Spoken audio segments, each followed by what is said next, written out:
Today, our office stands at the forefront of addressing one of the most significant governance challenges confronting our country: the investigation of flood control infrastructure projects involving serious concerns on public accountability, transparency, and the protection of public resources. To date, the office has acted on a substantial number of complaints. In 2025 alone, 124 complaints underwent fact-finding investigation and 36 proceeded to preliminary investigation and/or administrative adjudication.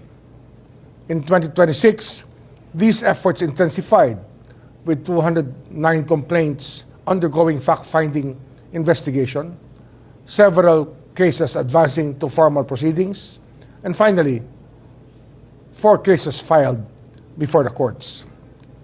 But beyond these numbers is a deeper responsibility to strengthen public trust and demonstrate that accountability institutions can respond with independence, fairness, professionalism, and resolve.